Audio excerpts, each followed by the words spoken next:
So for as long as I can remember, I've always wanted to go to Apple Park in California, and I finally got the opportunity to do that, and it was amazing. I saw so many tech companies, but what I found with a lot of them might actually surprise you. Mirror, mirror on the wall. Tell me who gon' rise and fall. I've been running from my flaws. Still I'm standing 10 feet tall. Mirror, mirror, don't you lie. I can see it in my eyes. Truth gon' surface every time, even when no other dancing with my shadow in a room full of gold. Trying to count on my regrets like the stories I told. Mama said, boy, don't sell your soul. So I spent all day going to different tech companies, and the first one that I hit was Adobe.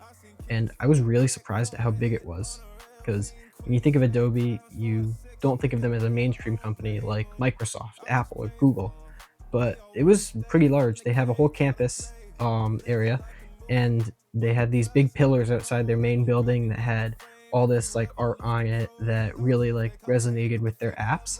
And there was a big Adobe sign that I took a picture in front of. But it was a pretty cool experience. It was early in the morning, so I didn't get out and shoot a lot of B-roll, but it was a 10 out of 10. I would 100% go there again, and I think if I walked around for longer, I definitely could have seen some more cool stuff. Don't you lie. I can see it in my eyes. Truth gon' surface every time, even. So after leaving Adobe, I went over to NVIDIA in San Jose, California.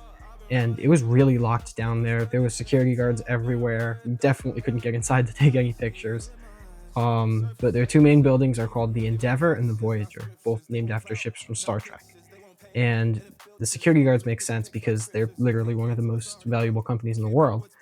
And all that I could do there was take a picture in front of the sign, but I did get some cool footage driving around.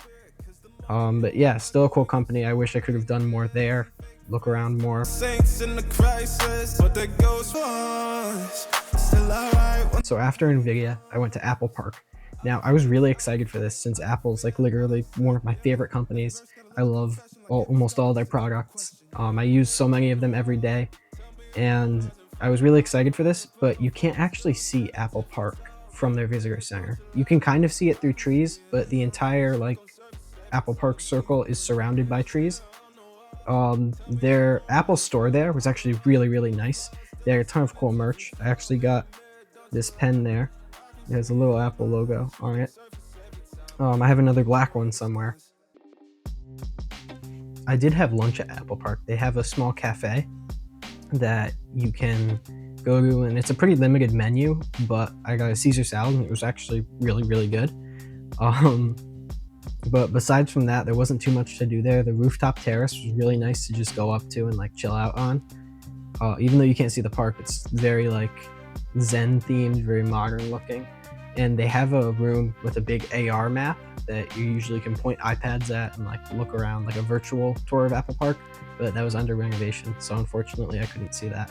But it was still a really, really fun experience. One thing that I did find pretty cool outside of Apple is they have this big art exhibit called the Mirage, and it's all of these big green glass pillars that you can walk through, and it's supposed to like be wavy and represent like deserts from all around the world.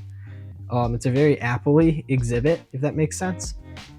It's very like relaxing to walk through, but yeah, it was pretty cool.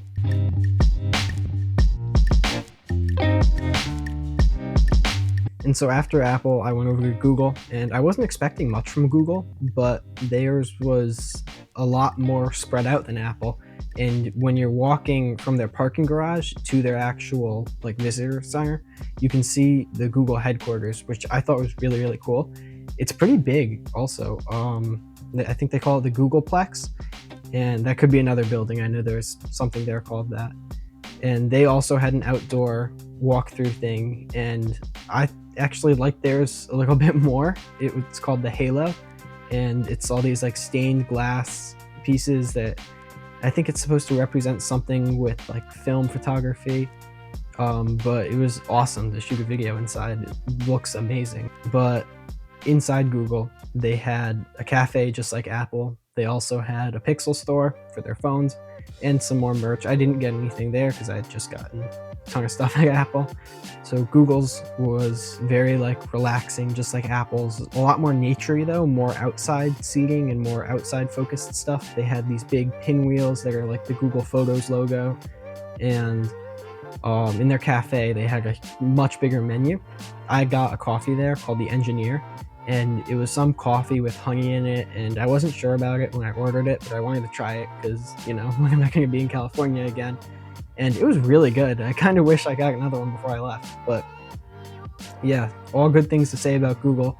I definitely recommend going there. On the side of their parking garage, they had this huge like mosaic with these flapping tiles, and they would like move every time the wind blew, and it looked pretty cool.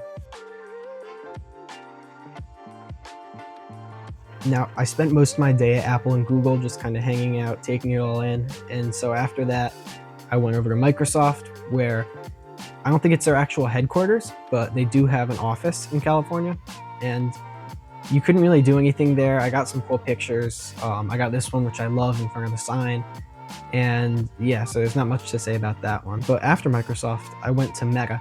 Now, something interesting about the Meta headquarters is there was a company from the 1990s called Sun Microsystems, and their headquarters is where Meta's headquarters is now. And what Meta actually ended up doing, instead of replacing their sign, they just turned it around and put the Meta branding on the front, or back, I guess. But so if you go to the back of the Meta sign now, you can actually see that it still says Sun Microsystems, which I thought was pretty cool. A little piece of Silicon Valley history to get a picture with. But that was all that I really did there. They had a huge headquarters too, not as outdoor as Google, I guess, but just like massive buildings. And they actually have buses that take employees just to Meta and then back to bus stops all around the whole Silicon Valley area, which is crazy if you think about it. So that was my last company in like the Silicon Valley area. After that, I went back to San Francisco, where I saw the GitHub headquarters. Now, GitHub is actually owned by Microsoft, so when I was looking for these tech headquarters to go and see, I was surprised to see GitHub on the list. But they have a small like office in San Francisco, and I went up to take pictures, and I was wearing a GitHub t-shirt, which I thought was pretty cool to get pictures with the shirt in front of their headquarters. And I was kind of looking inside, and there was a guy at the security desk, and he told me to wait a minute, and he ended up coming outside with stickers. And so that was pretty cool that I actually got some GitHub stickers right from the GitHub headquarters. I'll definitely put those on my laptop or something. So another company owned by Microsoft that has their own headquarters is LinkedIn, and theirs is also right in San Francisco. And theirs was a lot bigger than GitHub's, and they had like this big glass like window on the outside, and so you could kind of see in and take pictures, but I don't think we were really allowed to go inside. But there was actually security guard outside, and we asked him if we could go in and take a few pictures, and he was cool with it. So I went in, I got a couple pictures and a little video panning around the lobby. We weren't allowed to go upstairs or anything. He made that pretty clear, but I think that was awesome that he was able to let us in and get some behind the scenes-ish footage. By now it was pretty late in the day, so I could really only fit one more company in. If you've been to San Francisco before, you've probably heard of Salesforce Tower. It's the biggest tower in San Francisco, and by the name, that's where Salesforce is headquartered. I couldn't really get too many pictures. Their security was pretty uptight too, probably also because people were coming and going, and they didn't want anybody inside that's not supposed to be. But it was still cool. I got to take pictures in front of that, got some pictures of the building. But yeah, going to California in general has just always been a dream of mine, and I was so happy I got to see it. Even just like looking out the window while driving around, like just the landscape and everything was so beautiful. And I shot a lot more footage, so hopefully some more videos coming soon. But that's all I really have to say. It was a really great experience, and I would definitely recommend going and finding some companies and doing your own tech tour. You get some awesome pictures. I love the ones that I got to take in front of signs. The Microsoft one is probably my favorite. But yeah, see you guys in the next one.